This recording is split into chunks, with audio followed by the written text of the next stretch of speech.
بسم اللہ الرحمن الرحیم، السلام علیکم۔ آج کی ویڈیو بڑی اہم ہے اور اس ویڈیو کے درمیان اور آخر میں آپ کو کچھ ایسی ویڈیوز دکھاؤں گا جو آپ کو ضرور دیکھنی چاہیے۔ اس سے آپ کی کشمکش میں کمی اور یہ سیاسی معاملات کو سمجھنے میں بڑی مدد ملے گی۔ صورتحال کچھ اس طرح ہے کہ عمران خان نے لانگ مارچ کی تیاری کا حکم دے دیا اور کہا کہ ہم آرام سے نہیں بیٹھیں گے، سپریم کورٹ جائیں گے، پوچھیں گے کہ ہمیں پرامن احتجاج کرنے کی اجازت ہے یا نہیں، اور اس دفعہ ہم پوری تیاری سے جائیں گے۔ کہنے کا مطلب ہے عمران خان اپنی گزشتہ 2 پریس کانفرنسز میں یہ تاثر دے چکے ہیں کہ شاید پہلی لانگ مارچ میں ان کی تیاری نہیں تھی۔ تو ہو سکتا ہے عمران خان جون کے پہلے ہفتے میں اگلی لانگ مارچ کی تاریخ دے دے، لیکن میری نظر میں تحریک انصاف کے کارکنان جو ہیں وہ پہلی لانگ مارچ کے بعد اتنا تھکے ہوئے، اتنا اکھے ہوئے ہیں، اتنا ذلیل ہو گئے ہیں کہ جو لوگ اپنی جیب سے پیٹرول اور دیگر اخراجات کر کے آئے اور مایوس لوٹ گئے، ان کا دوبارہ اس مارچ میں آنے کے امکانات اتنے روشن نہیں جو پہلے تھے۔ ویسے بھی پیٹرول مہنگا ہو گیا خان صاحب، اور آپ کو ڈی چوک گئے نہیں، آپ بلو ایریا کے اندر سے چکر مار کے مڑ گئے تھے اپنے لوگوں کو دھوکہ دے کے کہ ڈی چوک پہنچو، میں ہر حالت میں آ رہا ہوں، میں ہیلی کاپٹر پہ آ رہا ہوں، تو میں جہاز پہ آ رہا ہوں، تو میں پتہ نہیں مرین بن کے آ رہا ہوں۔ آپ نہیں آئے، آپ مڑ گئے وہاں سے، اسی لیے شاید عمران خان کو اگلے چند ہفتے کی تاریخ دینا پڑی۔ اسلام آباد سے واپسی کے بعد عمران خان کے ووٹر پریشان ہیں۔ لوگ یہ کہتے ہیں کہ اگر عمران خان گمراہی کا راستہ چھوڑ دیں، یہ تہمتیں، احتجاج، مارچ اور دھرنوں کی سیاست چھوڑ دیں، تو اللہ تعالیٰ نے تو اسے بڑا احسان کیا ہوا ہے۔ عمران خان نے 3.5 سال میں پاکستان کا وہ حال کیا کہ جب بندر کے ہاتھ میں ماچس پکڑا دو نا تو وہ کرتا ہے، وہی عمران خان نے کیا۔ لیکن اس کے باوجود اسے الیکشن سے 1.5 سال پہلے دوبارہ اپوزیشن کا کردار ادا کرنے کا موقع مل گیا۔ عوام تمام غلطیاں معاف کر کے دوبارہ پیچھے لگ گئی۔ وہ یہ بھی نہیں سوچ رہی کہ اگر عمران خان دوبارہ آ گیا تو ملک کا حال کیا ہونا۔ بہرحال ملک اتنے برے حالات میں ہے کہ اتحادی حکومت کی چیخیں نکل گئی ہیں۔ 2 ہی آپشنز ہیں کہ مہنگائی کر لو، ملک بچا لو، یا پھر اپنی سیاسی عزت بچا لو۔ حکومت کی کارروائیوں کو دیکھ کر اب عمران خان کا ووٹر یہ سوچنے پہ مجبور ہو گیا کہ عمران خان کو سڑکوں کی بجائے اسمبلی میں بیٹھنا چاہیے تھا۔ منحرف رکن جو ہیں راجہ ریاض، ان کے اپوزیشن لیڈر بننے سے اور اسمبلی خالی ہونے سے حکومت کے لیے تو قانون سازی کے لیے عمران خان نے میدان ہی چھوڑ دیا پورے کا پورا، جس کا ناقابل تلافی نقصان ہو سکتا ہے پی ٹی آئی کو، کیونکہ اتحادی حکومت نے جو کرنا ہے وہ بڑے آرام سے کر رہی ہے اور عمران خان کی اس طرف توجہ ہی نہیں ہے۔ ایکچولی اس کو پتہ ہی نہیں ہے، میرا خیال ہے عمران خان نے اوورسیز پاکستانیز اور چیئرمین نیب کی تقرری پہ عدالت جانے کا عندیہ دے دیا۔ لیکن اب ہر کام عدالت میں تو نہیں ہو سکتا نا، یہ قانون سازی ہے اور پارلیمنٹ میں ہو رہی ہے، خود جیسے عمران خان نے کی تھی، تو عدالت کیا کہے گی؟ وہ یہی کہے گی نا پارلیمنٹ نے جو کہا ہے وہی سپریم ہے۔ تو عمران خان کا ووٹر اب یہ سمجھ گیا کہ حکمرانی کا بوجھ شاید بہت زیادہ ہوتا ہے۔ جس طرح عمران خان 4.25 سال میں اس بوجھ کے نیچے دب گیا تھا، ملک کے جو حالات ہیں، نئی حکومت کا بھی ابھی ان کو یہی انجام نظر آ رہا ہے۔ شاید اس وقت جو بھی حکومت آئے اس کے حالات پتلے ہوں گے، کیونکہ ملک وینٹیلیٹر پہ ہے، اور ایسے مریض کے لیے ڈاکٹر صرف تسلی دیتا ہے، کوشش کرتا ہے، کامیابی کی ضمانت نہیں دیتا، معاملہ دعاؤں پر پہنچ جاتا ہے۔ جب تحریک انصاف کے دور میں کسی بھی دکاندار سے پوچھتے تھے نا کہ بھائی کل تو یہ چیز 10 روپے کی تھی، آج 20 کی کیوں ہو گئی، تو اس کا ایک ہی جواب ہوتا تھا کہ عمران خان سے پوچھو، تمہارا شوق پورا ہو گیا، چس وقت کی تاڑی ہے۔ اپوزیشن میں آنے کے بعد وہ پریشر جو کل عمران خان کے اوپر تھا وہ اب دوسروں کے اوپر آ گیا۔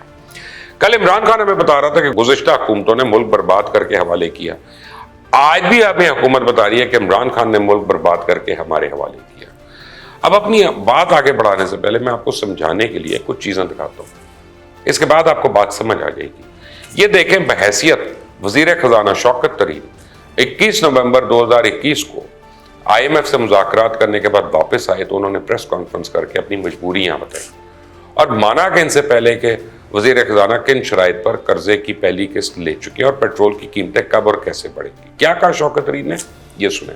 PDL کا ہوگا جس میں 4 روپے ہر مہینے ہم نے بڑھانا ہے تاکہ وہ 30 روپے تک جائے۔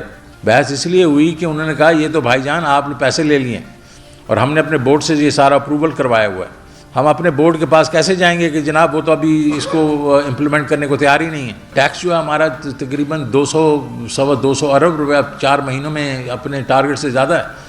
تو انہوں نے کہا وہ نہیں ہے، آپ پالیسی جو ڈیسیژنز آپ نے ہمارے ساتھ اگری کیے تھے آپ نے ان کو امپلیمنٹ کرنا ہے۔ لیکن بحث اس لیے ہوئی کہ ہم نے $500 ملین مارچ میں لے لیا تھا اور ہم نے یہ اگریمنٹ کر لیے تھے ان کے ساتھ، اس سے پیچھے ہٹنا اور اس کے ساتھ ان کے لیے بہت مشکل ہو گیا تھا۔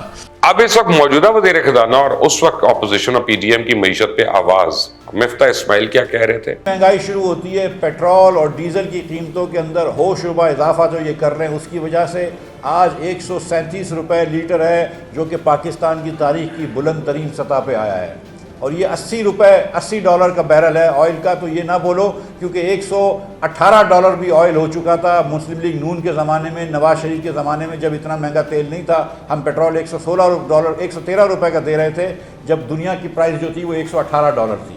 شوکت ترین صاحب جو IMF سے بات کر کے آئے ہیں اور جو کہہ رہے ہیں کہ ہم نے وعدے وعید کرے ہیں، تو ہمیں معلوم کرنا ہے کہ کیا ہے، کیونکہ یہاں سے مسلم لیگ نون اور اپوزیشن PDM ایک پیسے کی بھی مزید پیٹرول کی قیمت بڑھانے کی اجازت حکومت کو نہیں دے گی. ہم سڑکوں پہ ویسے بھی آ رہے ہیں اور آ جائیں گے، کیونکہ یہ ہم نہیں کر سکتے کہ IMF کی ایما پہ، IMF کے کہنے پہ آپ پیٹرول مہنگا کریں. اب اس وقت انرجی کے وزیر حماد اظہر عوام کو بتا رہے تھے کہ دنیا میں کتنی مہنگائی ہے. اس وقت حماد اظہر 1 مہینہ پہلے کیا کہہ رہے تھے، یہ سنیں. چند ماہ کے بعد ایک شاید ہمیں ٹیرف رائز کرنا پڑے، لیکن اس کی تعداد کافی کم ہوئے گی جو حالیہ ہم نے پچھلے ماہ کیا ہے. سخت حالات ہیں، پوری دنیا اس وقت کووڈ کی وبا کا شکار ہے، اور کموڈٹی سائیکل بھی چل رہا ہے. آپ کو پتہ ہے پوری دنیا کے اندر 20 سال 30 سال کی بلند ترین سطح پہ روزمرہ کی اشیاء کی قیمتیں، اسینشیل کموڈٹیز کی قیمتیں بھی پہنچی ہوئی ہیں. یہی حماد اظہر جو آج 1.5 مہینے کے بعد اس مہنگائی پر سراپا احتجاج ہے، جس کے متعلق خود وہ یہ بات کر رہے تھے. لیکن مزے کی بات یہ ہے کہ اس وقت بھی حکومت کا جو موقف تھا وہ آج کی حکومت کا موقف ہے، اور اس وقت جو اپوزیشن کا موقف تھا وہ آج کی اپوزیشن کا موقف ہے. یعنی سیٹس بدل چکی ہیں، موقف وہی ہے.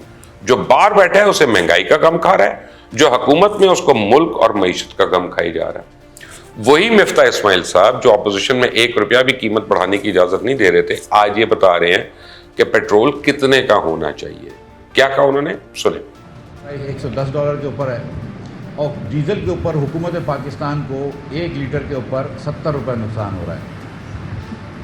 یہ حکومت اپنی جیب سے دے رہی ہے. حکومت نے پاکستان کی تاریخ میں 70 سالوں میں کبھی ڈیزل پہ نقصان نہیں کیا، لیکن ہم $70 ڈیزل پہ نقصان کر رہے ہیں. جو IMF کو وعدہ کیا اس حساب سے اس کے اوپر $30 لیوی لگنی چاہیے تھی.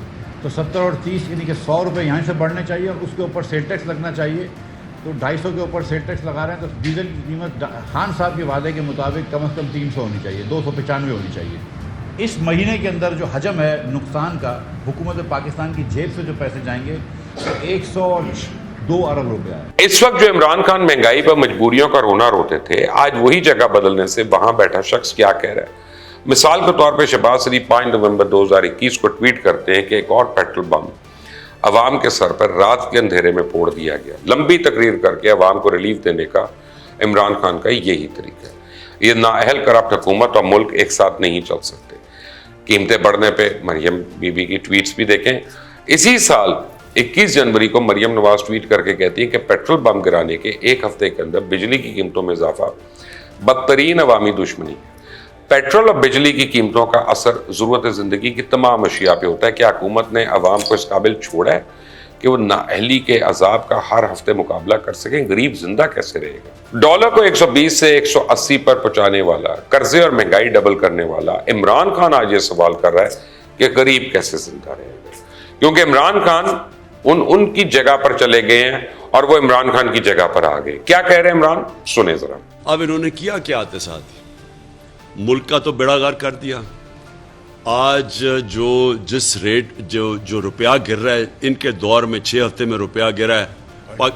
پاکستان کی تاریخ میں مجھے بتا دیں کہ کتنے چھوٹے ٹائم میں اتنی تیزی سے روپیہ گرا ہے. جو سٹاک ایکسچینج گری ہے، جو مہنگائی ہوئی ہے، جو پاکستان میں مہنگائی ہونے جا رہی ہے، یہ کبھی ہوئی ہے پہلے؟ اور جو پاکستان کی معیشت کا آگے جس طرف تباہی کی طرف جا رہا ہے. میں آج پاکستانی ہوتے آپ سب کو کہہ رہا ہوں کہ یہ ملک جا رہا ہے تباہی کی طرف. پہلے آج کی حکومت اور ماضی کی اپوزیشن عوام کو بتا رہی تھی کہ ملک برباد ہو رہا ہے، ملک تباہ ہو جائے گا اگر عمران خان مزید 1 سال رہا. تو آج ماضی کی حکومت اور آج کی اپوزیشن عمران خان عوام کو بتا رہا ہے کہ اگر یہ رہے گا تو ملک تباہ ہو جائے گا. تب یہ باتیں کر کر کے حکمران طبقے نے عوام اور اپنے ووٹرز کو نفسیاتی مریض بنا دیا. اور یہ باتیں ہمیں سمجھنے کی ضرورت ہے کہ یہ سیاستدانوں کا کاروبار ہے، ان کا جینا مرنا ہے. عزت، شہرت، طاقت، ہر چیز سیاست سے وابستہ ہے، اور اپنے مخالف کو گرانے کے لیے بدقسمتی سے گھٹیا ہٹ کنڈے ہماری سیاست کا مقدر بن چکی ہے. عمران خان اس ملک کی سیاست کو بدلنے آئے تھے، لیکن آج وہی ان جیسی سیاست کیوں کر رہے ہیں؟ سیاسی رہنما اپنی دشمنی میں عوام کو کیوں گمراہ کر رہے ہیں؟ بہرحال بات ہو رہی تھی عمران خان کے ووٹرز کے دکھ کی اور حکمرانی کے بوجھ کی. میری نظر میں عمران خان اپوزیشن بینچ پر بیٹھتا اور کہتا کہ آؤ بتاؤ مجھے کہ کیسے مہنگائی ختم کرنی ہے, کیسے پیٹرول کی قیمت کم کرنی ہے, میں بھی دیکھوں کہ تم کتنے ماہر ہو, کاریگر حکمران ہو, اور پھر وہاں اپنا کردار ادا کرتا. اس دوران اپنی تیاری کرتا, ٹیم بناتا, ریفارمز لانے کے لیے منصوبہ بندی کرتا, عوام کو اپنے ہر منصوبے سے آگاہ رکھتا تاکہ لوگوں کو پتا ہوتا کہ عمران خان پہلی دفعہ بغیر تیاری کے آ گیا تھا جیسے لانگ مارچ میں آیا, اور اگلی دفعہ عمران خان کے ووٹر کو پتا ہوتا کہ خان کو حکومتی معاملات سمجھنے کے بعد تیاری کا موقع مل گیا, اب خان کچھ کر دے گا, نہ کہ جھوٹی سازش کا کھیل رچا لیا, غدار اور پتہ نہیں کیا کیا کارڈ کھیلنے شروع کر دیا جو پاکستان کی سیاست میں سینکڑوں دفعہ استعمال ہو چکے ہیں.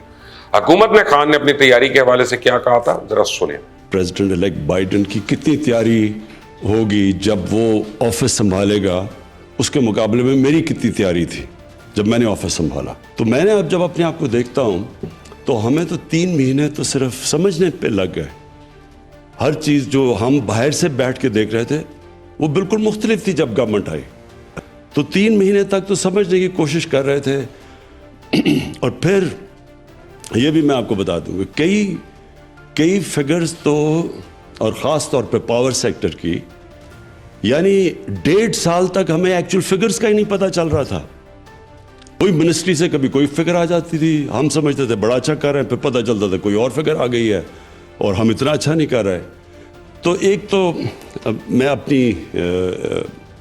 اپنی اسیسمنٹ دے رہا ہوں کہ کبھی بھی گورنمنٹ کو, ایک نئی گورنمنٹ آتی ہے, اس کو کبھی بھی اس طرح پاور میں نہیں آنا چاہیے, اس کی پوری تیاری ہونی چاہیے. اب مجھے بتائیں کیا آپ کو اس وقت امریکہ سے آزادی کے ہوائی نعرے کی ضرورت ہے, یا ایسے حکمران کی جو ملک کو معاشی غلامی سے نکال دے؟ آپ کی جیب بھری ہو تو آپ کو غلام بنا ہی نہیں سکتا, ورنہ بھوک بڑے بڑوں کو غلام بنا دیتی ہے.